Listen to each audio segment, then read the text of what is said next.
I feel like, you know the expression, you just keep digging a hole? I really feel like James just has his own shovel and just, on a daily basis, just continues to make his own grave. But I admire that about him. If the ASUS ROG DreamLeague isn't here next time round, it's my fault. But if I'm not here next time round, it's also my fault. So it's okay. It's okay. I don't know, man. I have to admire your persistence. I don't know if I could do the same under these circumstances. But, of course, we got another game on the way for you guys. It's Team Empire versus Na'Vi. For those of you guys who were watching Starladder earlier, you probably already saw this matchup. Spoiler alert, Empire were victorious. Easily victorious. Easily. Well, I wouldn't say easily. It was a pretty close game. And then it was like two good, like really good team fights, and Empire kind of pulled away with it. But these two teams in particular considered to be the best in Europe, or some of the best up there with Alliance as well. So, what do you think, man? Well, last game, I saw what Team Empire did. They weren't winning the game through and through. Like, there was some stages of the game where Sigma had the edge when they were dropping their ultimates.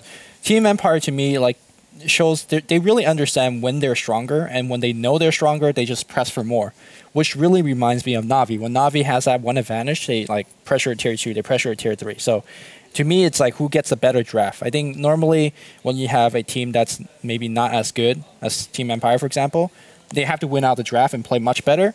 Here, I think when both teams are so closely matched, draft really comes down to it. So I'm looking forward to see what heroes are being selected, as we see a Dazzle first ban, as Team Empire last game was utilizing Dazzle to pretty good stuff. Yeah, but I think Na'Vi's going to go Ember here. They've been really loving that hero lately. They love giving it to Dendy. And with heroes like AA out of the pool, Invoker out of the pool, who actually does really well against Ember mid, I think that it's a definite possibility they could go with that. The other thing, too, is Ember's actually fun against Visage because Sleight of Fist hits birds. And at some stage in the game, you can just one-shot them. Birds. And heroes, you know? Well, yeah, and heroes. So that's kind of what... It kind of gives you that initiation without actually initiating the Ember Spirit. Yeah.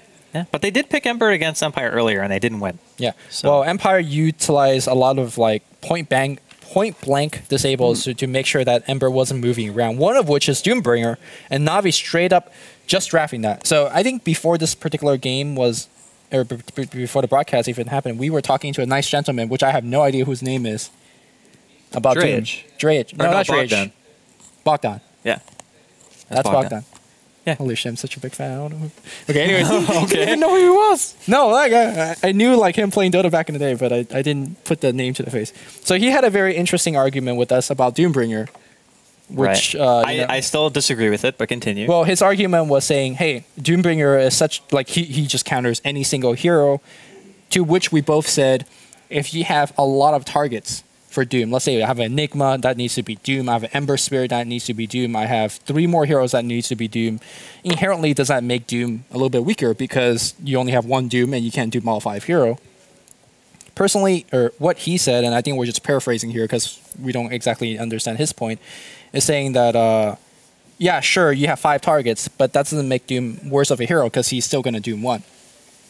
Yeah, I mean, you're still negating one of the abilities, but I think the point that you and I were trying to make is when you're in a circumstance where one hero has the majority of the farm and has the largest impact, that's the hero that you want to Doom because everyone else on the team just doesn't really offer as much at any particular point in the game. Right. Now, the problem with having multiple targets to Doom is the decision-making has to be pretty much flawless every single time, right? Like if you don't Doom the proper target, or you Doom too late, or you Doom too... After you cast a spell. Yeah, after anything happens, then suddenly the Doom becomes far less effective, which is still the case, even if it's just one target. But it's much easier under those circumstances to be able to do so. His exact words, I believe, are, it doesn't make Doom any worse if there are more options. Yes. Which I don't really agree with. And the reason I got off that tangent is that Na'Vi first picked Doom.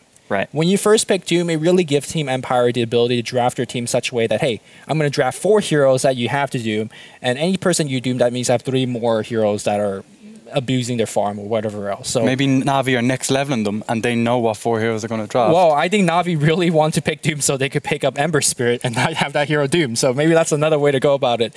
But they went for Doom Venom instead. Venomancer, we haven't seen this hero too often lately. What has changed about this hero? I mean, the Gale got nerfed, but his movement speed got reduced as well.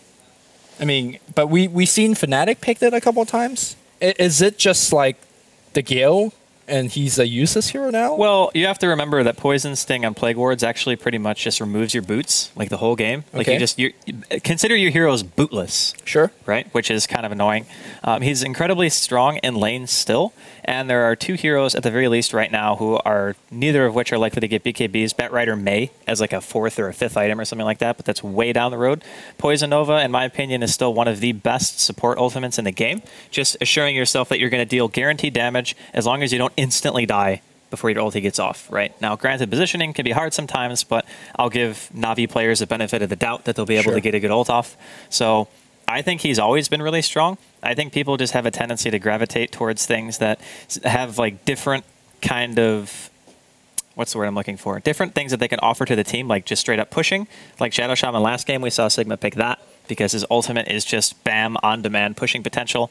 Venomancer kind of has to build up his Plague Wards to really apply pressure to towers, but in the same sense, he kind of makes any offlaner fear for their life. Basically, it's not like a Darkseer or something like that. Yeah. That's slow, even though it doesn't do damage now at level 1. It is still a 50% slow. Impressive in its own right. Team Empire is going to take out both Storm and Lifestealer. Perhaps a little bit worried that they don't have the Doom counter. Those initiators I would be shocked if they didn't Ember here, because they actually banned Storm for Na'Vi. That's like one of the heroes where you look at it and you're like, man, I really don't want to pick Ember against that because it's just so freaking good. Although alternatively, they already have a Batrider and they already have a Visage, which are 2 heroes that are actually very good against Ember. One for the initiation, and Visage does a really good job of eating through Ember, even though Flame Guard can mitigate the Soul Assumption damage. You still have birds that do a ton. You take down the Flame Guard, which is actually a decent source of his damage output. Yeah. So, but Na'Vi are going to go with the Rat Dota man, Nature's Prophet. Yeah. We haven't seen too much of him lately. No, not really. Yeah, I question why. I mean, Alliance are pretty much the only team who still pick it pretty frequently, and that's just love because that style. Bulldog is just unbelievably good on the hero. So, but he also doesn't go for the farming build that he used to. He typically goes like Phase Bacillus into something else. Like a lot of people are starting to go mech now on that hero, just because stuff as well. Yeah, just because you can contribute actually in team fights, and you still get a pretty decent amount of farm no matter what your circumstances are. It's really hard to keep that hero down, at least in the laning phase. But I'm curious to see what Empire's answer is going to be, because right now it seems like Na'Vi, they're picking one of those lineups that has deceivingly strong team fight just because of Nature's Wrath and Poison Nova together, along with just being able to negate somebody with a Doom. So a little ninja team fight. Yeah, I mean, it's hard to engage into that type of a lineup because you really don't have a good sense of how much damage you're going to take until you're like 5 to 10 seconds into the fight and you're like, oh shit, I'm at 20% because I got hit by an ulti from Fury and a Venomancer ulti, and you're just like, ow, it hurts. At the same side on Navi's, you can't really count on those ultimate hitting. Like Venomancer, sure, he has a big AoE, but I mean, is he going to slither to the middle of the fight and drop it off? Nature's Prophet's ultimate, sometimes enemies fall, sometimes it doesn't bounce. Like, if you're Na'Vi, are you walking into that fight and suspecting, hey, we're going to drop a 5-man Veno? Probably not, right? Well, 5-man ulti is kind of optimistic. Usually 2 or 3 is considered a pretty good ulti. Good enough, yeah. Yeah. So I agree with you there. It's really hard to get a 5-man or anything like that. But Na'Vi continue this kind of little bit push-centric trend. They pick another hero who is not very mobile. That's one thing about their lineup that's kind of suffering right now is Furian's the only one who can really get anywhere on the map. Venomancer and Shadow Shaman are both really slow, and unless Doom has Scorched Earth on, he's also kind of slow himself. So I'm a little bit apprehensive about this kind of a draft. I agree. I thought they were setting up a Ember pick, and now I think this Puck pick is really going to punish what you just brought up. I mean, even Prophet, yeah, sure, he could TP around over the map, but locally, you have to walk around, and he's not exactly the fastest beast there is. So if a Puck gets a pretty good coil off, and last game, Matt got amazing coil, 3-4-man coils. The silences, like you were pointing out, was a little bit slow on some occasions. Yeah, there was a couple. Yeah. That one by the Ancients. But like, you drop a 3-4-man coil on these guys, and suddenly they're sitting duck. Well, I'm curious as to what Empire are actually going to pick as their carry, because they have a Rubik. Obviously, having no field's going to help a ton against the magic damage that Na'Vi have, which is flat 20% off is massive. Sure. I have a feeling he might just leave telekinesis at like level 1 or something and just put extra points into that early outside of maxing Fade Bolt just to have that extra survivability. But Na'Vi looking at one more. They potentially need their carry as well, unless it's going to be a one-roll Doom, which I don't think Havos plays much. I want to say that he doesn't play Doom really at all. I've seen Dendy play Doom mid. Yeah, Doom. I'm thinking the same. I'm thinking Doom mid. But We're going to find out. So Yeah. they And banned the Lifestealer and the Dragon Knight. So, and the Storm Spirit. I've seen Havos play Storm Spirit. I mean, I feel like lately Navi has been switching their roles almost even. Like, no, Dendy's still going mid, but the heroes they play. Like, I've seen Havos play mid heroes a lot, but he just plays on the safe lane. Yeah. So, You know what, man? I'm going to throw one out of left field right now. Let's go. Anti-mage. for the maneuverability. For the maneuverability, the fact that just because he's anti-mage. is the that- entire team is based around magic damage Okay. right now of Empire, outside of, I guess, Visage. But they're going to go with a Tinker. Okay. I guess it's safe Is lane this a Doom Havos then. Tinker or is this a I think it's a Dendy Dendy Tinker. Okay. I seen him play that a few years ago. Ooh, it TR. could be Funix Tinker, actually. Funny's got to be playing Nature's Prophet, right? He's just so amazing on the hero. I don't know. He plays both of them, though, right? Like, he plays That's true. Prophet and Tinker. That's true. So we'll have to see. Speaking of Tinker, I'm not sure if you watched the game yesterday, but Arteezy, Arteezy Tinker is very good, yeah. it's, I think, one of the best Tinker I've seen in a long, long time. It's going to be a Spectre, which is going to give Tinker a living hell. With the Bat Rider on top of that as well.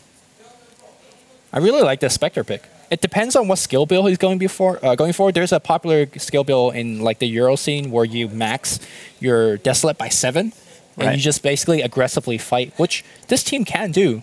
And if you look at heroes like Tinker, Doombringer, they don't go online very quickly, as well as Nature's Prophet. So I think if he does go for that build, Empire could actually come out of the gate rocking pretty fast.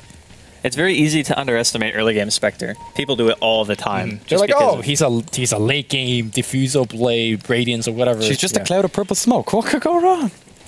everything, basically, is the answer to that question, in case you were wondering. So I'm a fan, actually, of this pick, because with the kind of lineup that Empire have, they're just on the fly going to be able to find picks between the Puck and the Bat Rider. So having another hero who can just even casually use Haunt, you know, a couple of auto attacks with the true damage of having Desolate on somebody can be the difference between securing a kill and not getting one. Also being able to get to a fight any point is, I think, honestly, Spectre's biggest selling point. Out of the fact that she obviously benefits greatly from items, like anything that she picks up, like having Radiance is great. If you want to go phase drums into Diffusal, that's okay too. I think Radiance is most likely to be the choice here, just because I feel like that item will hold weight much longer than just having a Diffusal Blade, because heroes like Shadow Shaman, Venomancer, even Funix, Nature's Prophet, and heck, Tinker, not a lot of base health on these heroes. So if he gets a decent timing, Haunt is going to destroy that lineup. Yeah, not only that, like Radiance or not, Haunt itself would be canceling Blink Daggers. Most likely Shadow Shaman, who wants to pick it up, and Tinker, who most likely will pick it up. I would even say, I mean, if Dendy has the option to go either Blink or Force Staff, I think Force Staff might do him a little bit better this game. I've seen him go Gules a good few times on Tinker as well. Sure, yeah. Oh, and by the way, we haven't really brought it up, but it is going to be a farming Venomancer.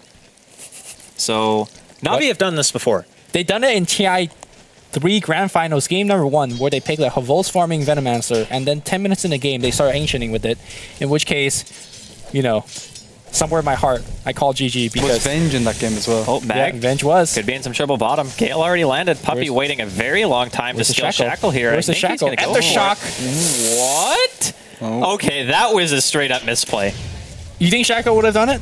I think so. Absolutely, Shackle would have done it, Shackle yeah. would have done it. It's 2.5 seconds, or actually almost 3 seconds to disable. It's 2.75. And you got to consider, not only is he stunning the Bat Rider for 2.5 seconds, that allows the Venomancer to hit, walk closer, hit, walk closer, hit, walk closer. In which case, once the Shackle's over, they could have killed him. Even giving Puppy the benefit of the doubt there and saying that he thought the extra damage would be enough to get the kill, Shackle at level 1 almost does as much damage as an Ether Shock does. Because Does it's it 40, really? It's 40 damage a second, and it lasts almost 3 seconds. So it still does over 100 damage.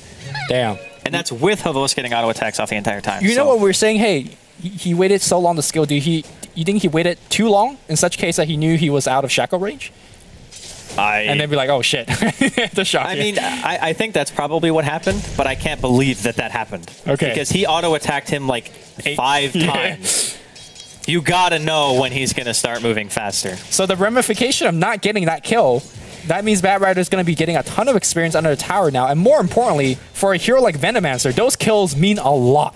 Because you don't want to save lane Havos might just be Venomancer. cleaning up Puppy's mess right now. He wants to go deep. There's the Ether Shock. Havos needs to be careful. Now There's the he's got Shackle. Nice. There's the first blood. Havos needs to... He's like, no hell. He's running away from the tower. He's such a man. He did manage to juggle the aggro, though, so Mag maybe getting a little overconfident that Puppy just blundered the first blood attempt, but they got the second first blood. which is fine. And Puppy's going to secure the haste turn for mid. If he's going to keep it for Dendy, he might just take it himself. Yeah, he'll take it. Doesn't have bottle, yeah. Yeah, Dendy's going to be getting his bottle very, very soon. How do you think this particular matchup is going to go between Dendy and Puck, or Dendy's Tinker and Resolution's Puck on the mid lane? I actually feel this one is still slightly favored for Puck, because getting a laser off is probably going to happen every once in a while, but still, you can't really trade with Puck as Tinker because he's always going to have phase shift for at least one of the auto attacks, and more or less you're going to be lasering either for CS or to secure a CS by lasering Resolution. So you can see the difference right now. It's 8-2 comparative to 15 and 4. So Resolution is doing absolute work in this middle lane thus far. Yeah, and once you get to level 6, the killing potential is going to be there for Resolution, whereas, oh, the Courier, is he going to go Mammo for this? I thought he would have because Laser was down, but no, he's not going to. What's the 2 points in laser about? I don't understand that. Well, it scales very well. Just getting 2 points is 80 damage per rank, so it's 160 at level 2. Yeah, the cooldown doesn't really decrease or anything like that, but it's just having like a lane harassment tool and things like that. So it's just because you don't. Yeah, well, you can't. You can technically dodge it, but you right. You can't phase shift it. But what I'm saying is you can phase shift before the animation goes off and avoid getting hit. But is it worth it? Probably not. I don't know. I feel like when you're getting laser, you're just getting the. You're really getting it for the 2-second blind, right? Yeah. So that's what I was thinking to myself. So is the second point really worth it? And to that credit, Dendy is getting 2 points in laser, and so is Arteezy. So they know something that, you know. That's pretty. I like that a lot. Yeah, the ancient stacking here. From I didn't even know that you could do from this angle. You never watch Arteezy play Tinker? Just grinds he up does on it all the on time, man. I watch him beat Cloud9, but I don't know why he gets a second point laser. Listen, you watched them beat Envy. I don't think Cloud9 lost. I think Envy lost. Oh, come on. I'm just... Okay, you're going to disagree? Look, Envy was not playing his best. Envy was not playing his best, you know? All right. We're off the subject now. It's fine. I'll let it go. But we also have to consider, for the time being, that Silent is pretty much getting exactly what he wants out of the early game. Puck is winning mid. So right now, I would honestly give Empire the advantage. I mean, outside of the fact that Mag has died, he always can collapse into the jungle, maybe take some creep stacks, which it looks like Always Wanna Fly is actually setting up for him as we speak. So it's not like his Blink Dagger is really going to be that delayed. That's the one nice thing about a Batrider, is that even in your worst games, you'll still have like a 10-minute blink. Yes. If you know what you're doing, which is taking the stacks in the jungle. And the Nature's Prophet blocks. Oh, the block with the tree. Funnick with the plays. Get out of here. That is so annoying. That is that is so important. Just what we're saying, you're going to get a 10-minute blink. Oh, wait. Your 10-minute blink is not happening, or at least it's happening a little bit later. So that's a pretty big deal.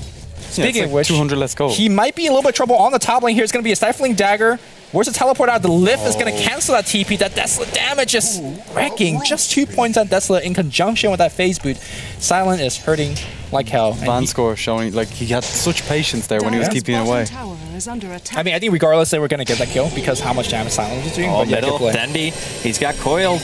Oh, Always Wanna Fly. He's going to throw out the soul assumption. Dendy just barely lives. He breaks the tether. Teleport reaction from Puppy, and they get a turnaround kill. Dendy lives through that. He even walked a little bit too far, to be honest. I think he could have stopped maybe a little bit, and he wouldn't have taken the extra coil break. But that was... Nail butter. That was close. I feel like Na'Vi as a team is really dodging a lot of bullets, considering they missed the first blood, and then have also got it back, not dying to that tower, and then now Denny surviving that one. And we haven't really seen too much farming Venom at Vincere, so I think we should actually take a little bit of time and talk about what this Tiro is going to try to do, and what item he's going to try to make. So far, it seems like he's going to go straight into a mech. I like the mech choice. I think in this lineup, you don't want the Doom to have to go support items because you want some kind of core to fall back on if you're going to be going a safe lane Venomancer, of course. So just giving him the opportunity to go full-on carry, I think is definitely the right choice. So they can just pressure as 5 behind March of the Machines and having Plague Wards up. It's still going to be exceptionally difficult for Empire to take a straight-out engagement. They're going to have to rely solely on picks and getting good initiation. So it's very similar to what happened last game when they were playing against Sigma, and Sigma had a 5-man lineup. They're essentially playing against the same style again, only this time you're going to have to worry about a Doom and a late-game Tinker and a Prophet. So there's still 3 pretty high potential threats coming out from Na'Vi. So essentially, Havosa is not playing like a true carry Venomancer in a sense. He's going to be going for things like Mantis and Butterfly. He's more playing like maybe like a solo mid style where you go for more of the earlier game item. Like Fanta got this mech, for example. He's just playing the mech and then later shifting the farm priority to here like Prophet, Doom, and Tinker and whatnot. Is that correct? That's what I guess. Okay. I mean, I'm assuming he's going to go like maybe Veil Aghanim's or something like that. Necrobook. And just rely on his ulti or something to do work. And yeah, Necrobook's also a really viable choice. Sure, yeah. And I really don't get the Venomancers who skip their ulti at 6. I see so many people do it. I asked EGM about it, and he said if you don't have mana boots, Yes. there's no point getting But he it. has mana boots, Yeah, so exactly. I'm just looking at it and just like, okay. Yeah, I agree with the mana boots thing, just not having the pool to be able to use the skill.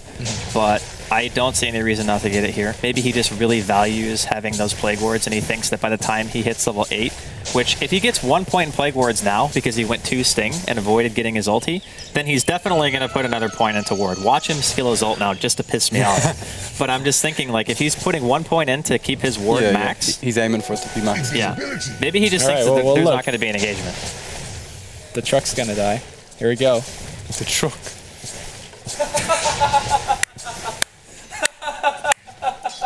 I don't know what's going on right now. Okay, Andy, have you never like... Oh, Havos is dead. He Havos is steals dead. ulti. It's probably because they TP reacted in. He's going to land a Gale. Always on a fly, Nah, taking some they're damage from the fine. Sting. And they're going to kill each other. The I don't know, suicide man. pact. I think he needs a TP. Yeah, he's going to TP. Yeah, meanwhile, Resolution, or Silent on the back line here, hunted in and got a kill on Puppey. Puppey even hexed him and face boots. And like I said, early game, Spectre coming in with Desolate, doing a ton of work. He maxed the dagger before the Desolate. Yeah. I mean, I think it's, regardless, it's fine. Yeah, like, no, it's just the first strange. build. And then Vanguard coming out. Now, normally Vanguard suggests he's going to AFK farm and just go something to like Radiance. I think Vanguard, what it means in this game, he's going to hunt aggressively like he just did and look for easy kills on squishies like Veno, Tinker, Shadow Shaman, Prophet. I kind of wonder about the Vanguard, though. Not for the reasons that you said, because I agree with those, like just being able to fight or being able to farm a little bit. I just think that if you're going to have the potential to be aggressive, going drums is pretty much just better, like every single time. I don't know if the damage block is necessarily that useful, because I don't think Vanguard blocks Mass Serpent Ward damage. So in those cases, like when Does it Navi block are grouped up Serpent? as 5... Plague Ward damage? Yeah, Or block Tree Plague Ward. damage? Dendi is actually going to die mid as well. And we're going to see an engagement on top. Shackle onto Vanscore. Teleport coming in from Funnick. They want to try to go for this kill. Vanscore with the immediate lift throws Funnick back into tower range. They might be able to get a return kill. Funnick blocks himself a bit. Gale going to land from Havost. Another TP coming in. It's going to be Resolution. Ooh. No cancels. Okay. So they're going to give up this tower for sure. They do have Glyph, but Silent doesn't have mana to do much. Man, we are seeing how this lineup's really coming up to shape when you have Mass Serpent Wards down, Tree in the front, and now a whole bunch of Plague Wards being dropped. There is no way that Empire's defending this one. You can see Silent is threatening to go in for the deny. He's thinking about it. TP's going to come in. The Glyph is ending right now. Tower goes down. Mac fireflying, but he really can't go into those wards. So a whole bunch of TP are coming in. But it's a Blink Dagger initiation from the top side here. Puppey being dragged into the trees, but a low duration lasso. And here comes Havos throwing down his ultimate, or no ultimate, excuse me, throwing down his Gale. Puppey's going to die. Beautiful. And Empire coming out of nowhere, just getting kills everywhere. Well, it was actually a 2 for 3 in favor of Empire. They lost both of their supports, but Always Wanna Fly gets a double kill before he goes down. And one of the Plague Wards actually got the kill on Always Wanna Fly, so I believe that Havos got the majority of that gold. And that's good, because he's actually almost going to have a mech when he revives. And we were talking about that 10-minute blink timing, and pretty much right on cue, Yep. Mag comes in and lassos, which was interesting because there was no follow-up at all. He Yeah, kinda the just lasso actually lassoed. didn't do anything. He was right? so afraid of the wards that he had to go north because there was no Yeah. other place to go. Like. Now, speaking of which, we saw that 5v3 team fight that went up on top lane in favor of Team Empire. What Navi got out of that, not only was it 2 kills, they also got Tinker free farm, which, by the way, has a bots. How about Kuroki? What do you think he's going to be farming for? 2k go. Normally, you go for a straight mech here, but obviously, The counter Radiance. Veno's got the mech. You think Radiance is going to be the item choice? I don't know. I think he needs HP. I think he's probably, yeah, I'm kind of thinking that he might just go tanky. But it's hard to say, because normally I would say maybe Vlad's would be a decent choice because he went Shreds. Maybe he wants to go Aura Bringer. But the Aura doesn't necessarily affect his team that much. Sure, it gives him the damage, but nobody benefits from the lifesteal but him. So it's still worth going Vlad's in that case. And he'd have the early Ring of Basilius as well. He'd have it Yeah. early. Yeah, sure. Yeah, that's a good point. Yeah, so I'm kind of wondering what he's going to make myself. Yeah, also you got to keep in mind that the damage coming Oh, out from... Blink! Okay.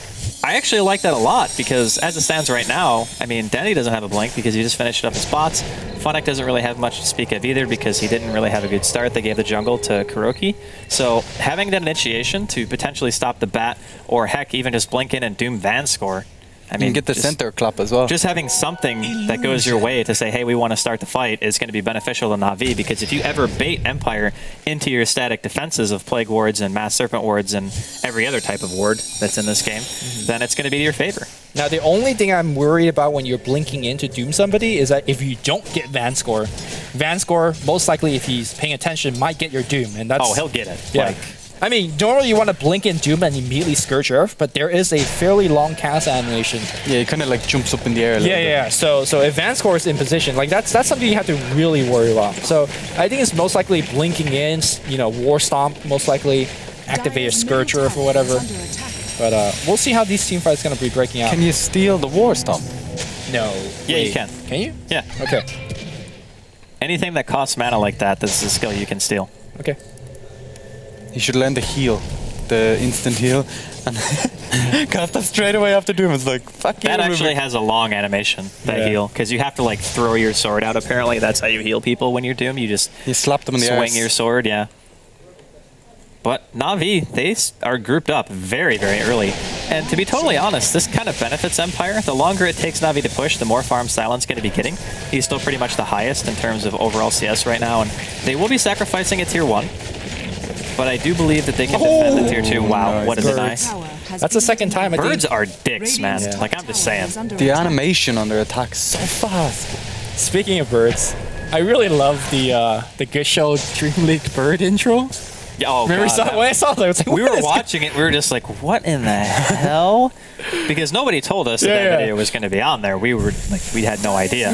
But Na'Vi, they're going to drop the Mass Serpent Wards in a tier 2, and there is no glyph from Empire, so if they want to try to engage, they're going to have to go into these wards. And a mech, and a Venom. Like, this is really hard to go into.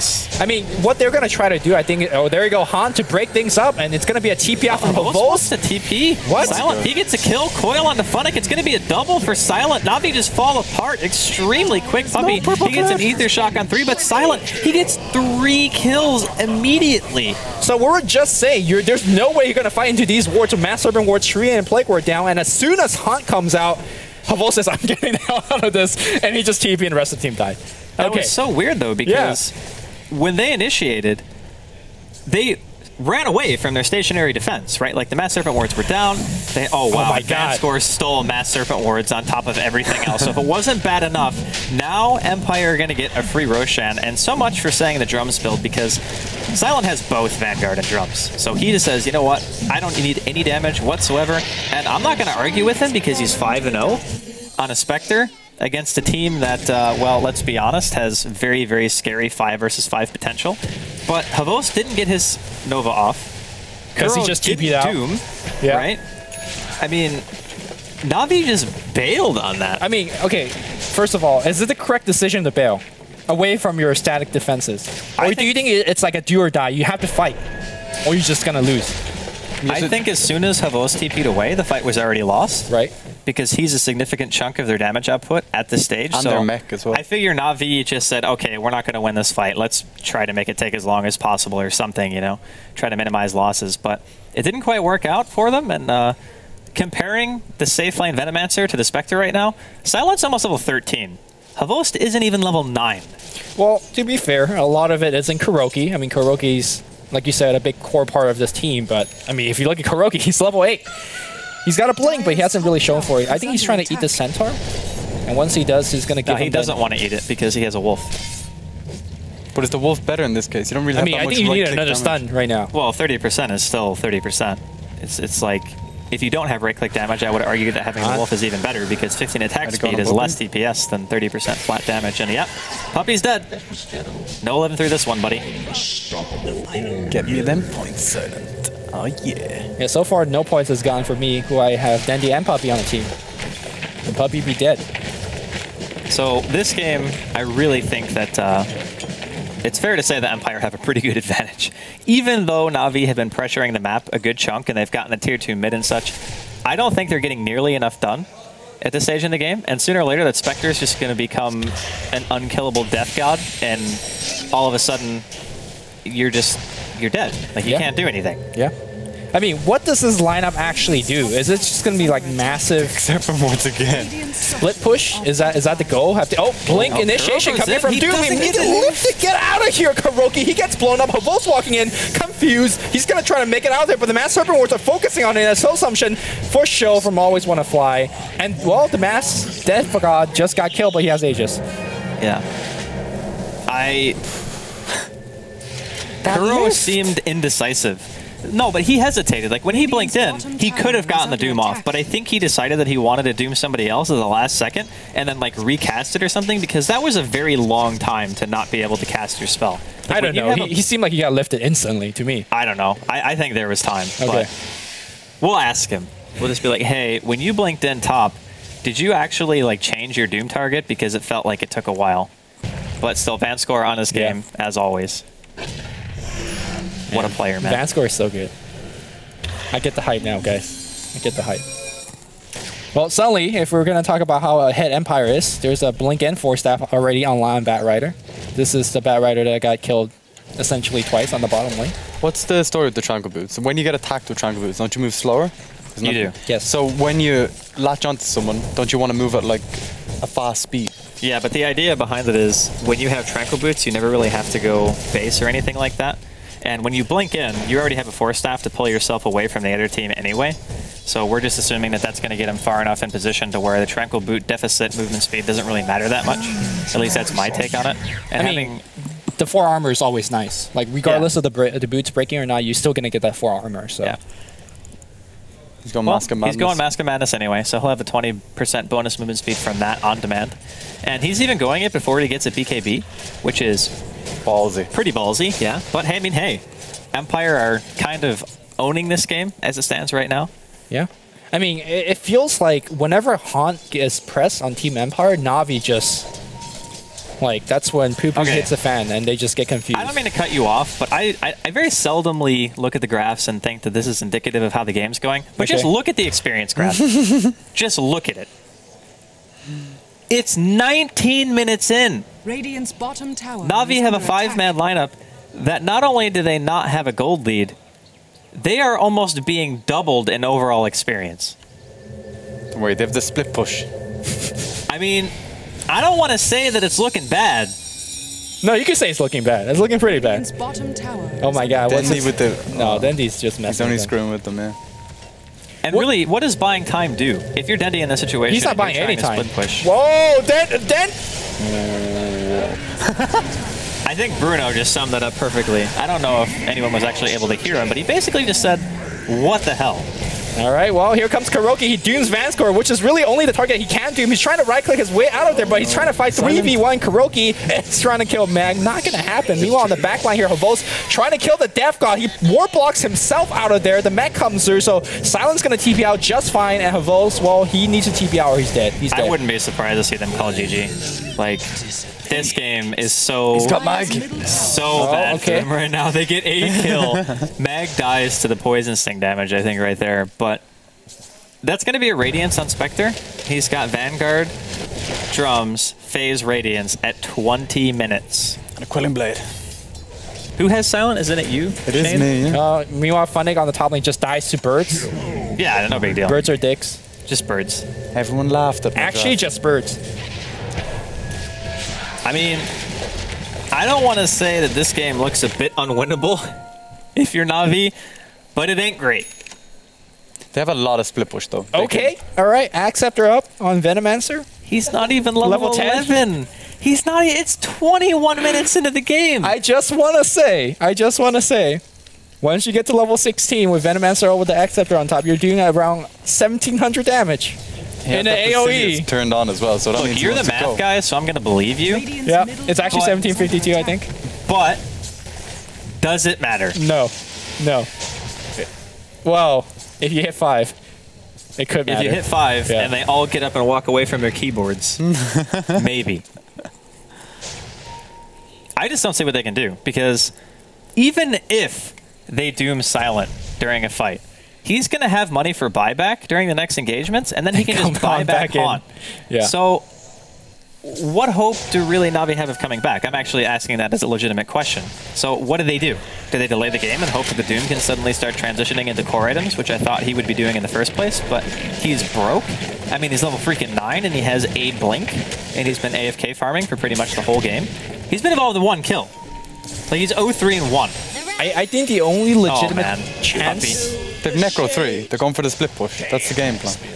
The only legitimate chance that Na'Vi has coming back is Dandy getting massively huge with a Blink Dagger, Hex, and Dagon, and them just finding kills. And we're so far from that. Oh, here comes the Haunt. Havos is dead.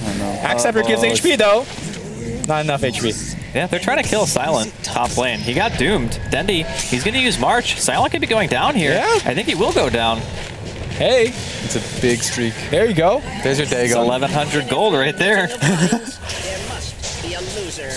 Good trade. Well, except they're going to lose a tier 1. Yeah, I mean, all those towers that Na'Vi has, they might as well not have them because they're going to go down regardless of what Navi's going to do. That's true. I think Navi's going to just go for the long game. Well, the Spectre kill was equal to a tower Wow, kill. Dendi's actually going Hex. He's not going for Dagon. Yeah, I think Hex is the thing. Like, you just perma-Hex somebody and hope that enough kills going to bring you back in the game because Teamfight's not going to do it for you. Push is not going to do it for you. Man, Always on the Fly is just gigantic on this Visage. He's got a mech, a point booster, treads, and a medallion. Like, he is more farmed than pretty much everyone except for Tinker and Havos. I don't think Havos' farm means anything, so he might as well be more farmed than most of Na'Vi. Hey, man. He's got level 2 ult now. All right. It's game time. Has he used an ult this game? Aside from that one ult on the bot lane? He's used it like twice. Bottom, Dendi. Not having a great time. He's trying to turn to use spells, but unfortunately turn time is... What? He's fine. What? He didn't have flame break. He flame braked right away. Yes, which was a mistake. Yeah. Okay. Is it flame braked or flame broke? Flame broke it. He flame broked. That doesn't sound right. I don't know Go what that what you means. feel. Shane, I can't ask you for advice on English anymore. You can ask me for advice. have- I'm really good at the language. I'm better. That's what I heard. Yeah. But either way, Na'Vi still continuing to hold on by a very thin thread, we'll call it that. And Puppy's forced into these items that normally you would want to try to get a blink. He goes Bracer, Ogre Club. That's how terrified he is of haunt damage. You know, I think Na'Vi and Puppy in particular, he really... Well, Doom happens on sometimes. Somewhere. Yeah, but that wasn't even like, doesn't even matter. Dandy's coming in. He's just kind of casually walking around. He's going to eat a level death. Always Want to Fly, going to resummon the birds. Here comes the coil. It's going to be a needs to kill get for the hell Always out. Want to Fly again, yeah. Dendy's like, sorry, buddy. I'll sing tales of your valor, but I'm out of here. So Puppy is one of those players that really likes to get very, very tanky support heroes. And this is going back to the days where he got things like Vanguard on Enigma before Blink, which like drove people nuts, me in particular. But it really works because in a situation like this where you can't really rely on Blink Daggers when you're dealing with Haunt, and here comes a Haunt, and it's going to go on the mid lane, I think. No, Bottom. Dendi, Rip, and Funnick. Wow, they get them both. And that's what I was talking about in terms of just initiation potential and global presence. Run, little Neko, baby. There's nothing that Na'Vi can do to split push, because if Haunt is up and they have a Batrider with a Blink Dagger or a coil or anything like that, there's just so many methods to stop the Rat Dota. Kuroki gets blinked. He gets his War Stomp stolen. Gets lifted back. I think Vanscore just played him. Vanscore plays a lot of people, man. Yes. Don't let the 0-2 fool you. This man is a god of Rubik. He's actually playing the other 4 heroes as well. So. Yeah. He's microing everything. Yeah, I think if Navi's going to win, it can't be due to split push. Even though they have heroes like Tinker and Prophet, split push is not going to work when there's Haunt and Blink Dagger back and Blink Dagger puck. Push 2 lanes at the same time. Hopefully the Haunt duration doesn't last that long. Nah, man, I think you just farm Hex. And that's it. Prey on the Hex God. I just don't know. When he gets I'm this actually higher, shocked when they died bottom that they didn't just tap out. Because, like you said, if you can't play Rat Dota as Tinker Furion, what is your game plan? You play Hex Dota. Look, legitimate 2 Hex carriers. Yeah, 2 legitimate Hex carriers. Just gotta find the goal. That Spectre is going to have a heart soon. And then suddenly... Doesn't mean you can't Hex him. Well, I mean, yeah, you can hex him as many times as you want, but I'm pretty sure you're going to die to Radiance damage before you actually kill him. Havos is going to get picked off by Resolution. What I'm not understanding is why... Oh my goodness, they're going to still fight this. They're going to go right on Vanscore. Vanscore dead immediately. They're going to go for a little bit more. Always want to fly. Trying to use Bird to retreat. But there's Spyback coming out from Batrider, and it's time to get the hell out. Oh, Spectre's got a haunt in about 10 seconds. Yeah, and then it's time for the Torculator, as they say. But Gem on the ground. Mag's going to pick it back up. Mask of Madness activated. Silence going to casually get himself stuck in trees. No big deal. He's just sitting there waiting to press Aura. Yeah, my question is, like, why is Venomancer there in the first place? Like, like, right next to the Roshan pit. Like, he shouldn't be there. He can't be there. Oh, getting a free kill in Resolution. A little bit of Doomy in the jungle. All right. They'll take that. Oh, but here comes Vanscore with the haunt coming in. Oh, the war stop. Coming in huge. Kuro trying to get away. Okay. Gale hits on 2. All right, here comes Silence still taking some damage. Yeah, lasers there. March of the Machine's going to be used. Vanscore still trying to retreat. Throws another Fateful, but he's going to be going down.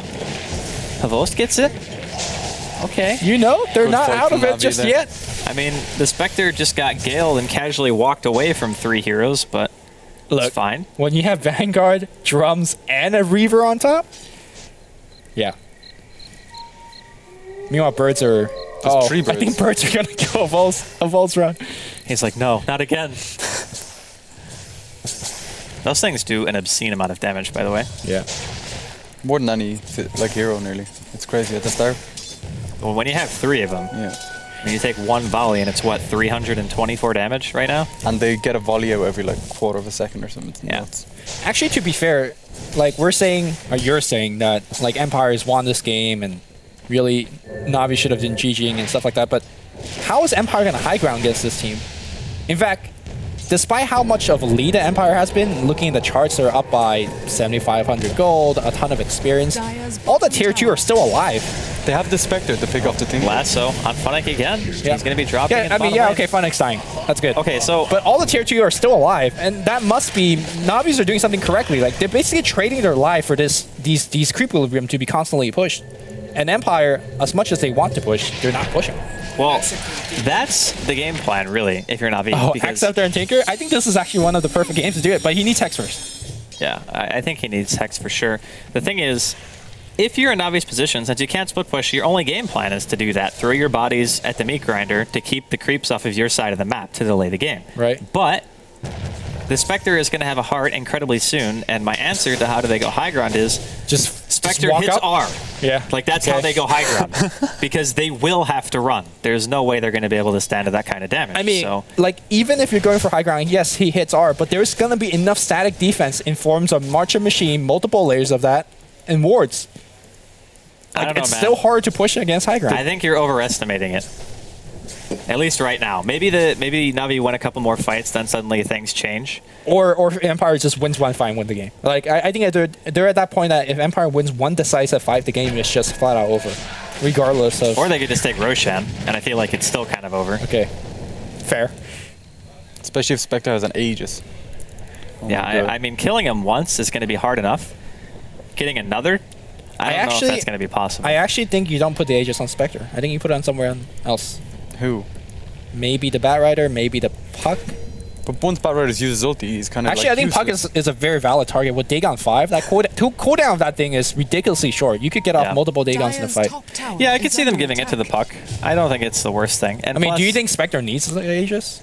Well, it's not necessarily about need. It's just being able to commit to the fight so hard, you know? Sure. Like, you can just go super deep if you find an opportunity and you want to go for kills and try to just end it right then and there. Denied. Yeah. Nice job. Silent gets it.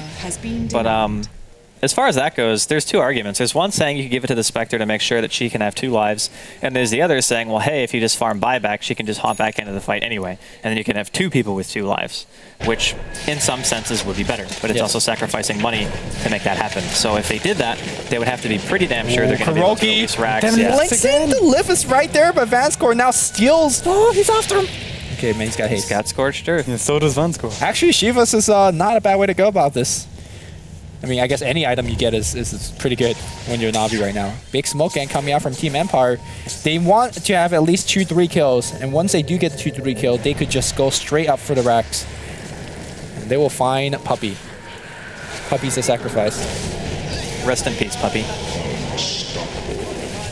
And killing him is actually fairly huge. Funnick's dead. Because he's one of the few heroes on the team who actually have stationary defense, and yeah, Funnick's going to be getting picked off here by Silent. So, not having the Mass Serpent wards for around 30 seconds, I don't think that's going to be enough time for them to really get anything big like a tier 2, but, well, speaking Look at the creep wave! Yeah. Jesus! I don't know, man. I mean, Na'Vi are playing it as well as you could have expected them to at this stage, but early, it just went so bad for them. No, it looked pretty good. Like, remember, they bulldozed the tier 1 tower, and then the Volt just says, I'm going to TP out when they jump on us. Resolution was crushing mid, like, the whole time. Like, he was doubling Dendy's CS, right? I mean, yeah, they got first blood, but that was expected, and they actually missed a kill, so technically they should have killed Mag twice. Yeah. But they only killed him once. Okay, Kuroki finds a Doom on Vance. Again, I just not really understanding why they're all the way across the middle of the map, and Dendy now joins it. He's going to have to blink himself out, and he does. I mean, they're delaying. This delay tactic is insane right now. You got pulled into a pit. I mean, if that's their only tactic, we're going to be here for a while. I don't mind. I mean, they need to delay for a long time. Yeah, I love these games. I love the games where like there's just no chance of winning, and teams are just trying so hard to make it happen. You got now you've turned. Now you say there's no chance. Before no. Like, no chance metaphorically. I think they still have a chance. Resolution with the double damage. He pops the Ghost Scepter just in time to get zapped by a Fade Bolt. What a life. I think Na'Vi still has a shot. Is he going? Oh, they want to go on Silent here. I don't know. There's no Aegis. It's taking a little bit of damage from March of the Machines. A little bit of damage. I mean, it's a little itty bit amount of damage. The thing is, when you have maxed out Dispersion, nothing really hurts you that much when you have a heart. Yeah, so speaking of which, they just did go on the puck.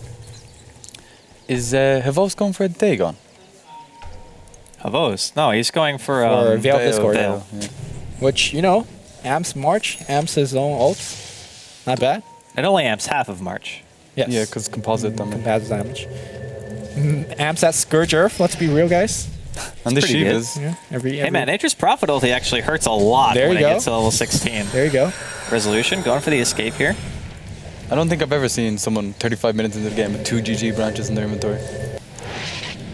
Like Funnick. Oh, Kuro gets caught out. Lasso coming out from Mag. Okay. Silence on top of it. Resolution, he gets hexed. They're trying to help Kuro here. He's not dead just yet. He gets a war stomp off. The fuck you stomp. Yeah, that's the spite stomp. Okay, so the big difference of these kills in terms of him dying right in front of his tier 2 tower versus dying halfway across the map is that right after Empire gets these killed, they could just straight up push. And it looks like they're going to try to set up a kill on Silent on the top lane. They're going to go for it. Ward's going to get dropped down. Here comes a Shaco. Where's the TP on Funnick? Funnick's like half my... Okay. He teleports into the Alright, perma-hexing time. They're going to go on Silent. He does not have the Aegis. He doesn't have enough mana for the perma-hex. The wards are still going on. But guess what? They're going to kill him. I told you. Perma-hex is the way to go. Mag is going to abuse the game because why is this happening right now? He's actually stuck inside of the rocks.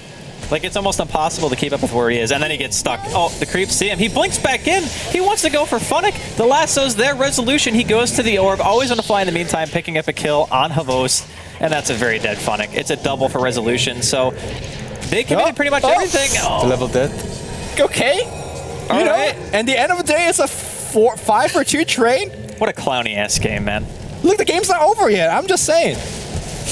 It's pretty over, but it's not over yet. I mean, they pretty much everything Silent just to kill him. And they did. I mean, yeah, they... mission success. Look at the minimap, Andy. Tier 2s are still up.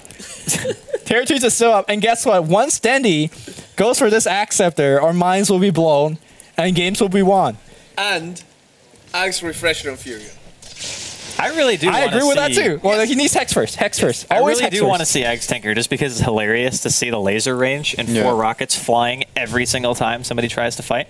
The reality of it is 4 rockets would actually destroy Empire. You look at how close that fight was. The Pug ran away with like no HP. Yeah, but we have to consider Silent was by himself for like 10 seconds. Yeah, and Puppy was by himself for 10 seconds too because Funnick whiffed the TP. Yeah, but it doesn't...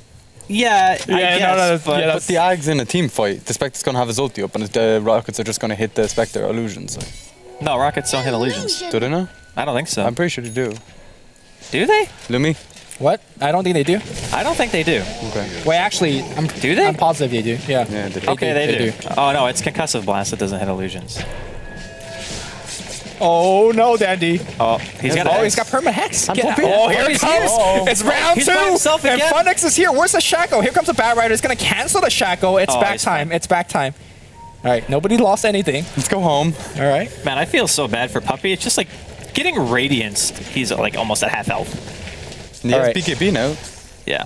Here's some math coming out, all right? Real fast. So, if the enemy team has 4K gold, and you have 2K, right? They're doubling your gold. Right. We're 10 minutes in.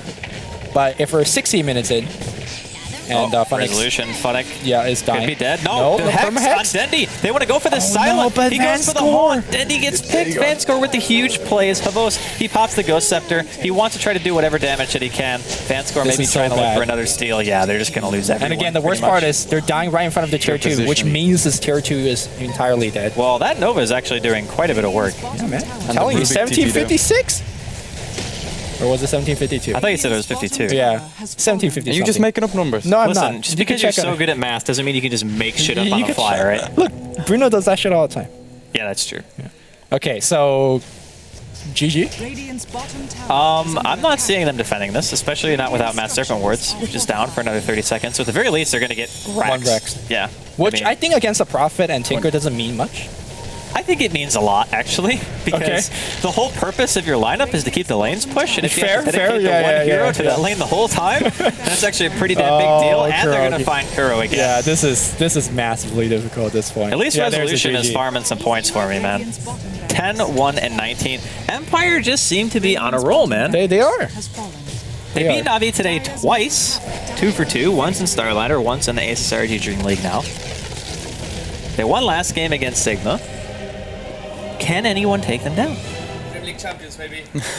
Day 4, Bruno called it. Bruno is just like Wait till spouting his Empire versus Cloud9, and that's gonna be magic right here. Calling it. magic. Magic. I'm gonna keep that in my mind. It's Okay. gonna be magic. Hey, you gotta call it out. You gotta call it out. I don't know, like ready to week jump 8. on that when it Bruno. all goes to shit. But anyway, we still got one more game coming up for you guys after the break. Of course, this is Navi taking on Empire. Wait, there's no break. No. It's Is fine. there? Yes, but there's... Oh, I think I'm live now. Okay, people can hear me. And there's also, before the next game, Compendium. Compendium goes live. Okay. Good to know. Good to Thank know. you, Bruno. Do So you want I- to take us to the break since you're here? Sounds perfect. So we're going now into the break, and when we come back, we have the Compendium and the final Navi game, which is going to be... Andy? I don't know. Navi versus Rock's Kiss. Yeah! Why do people even hire me for stuff? Hell yeah. See you in a bit.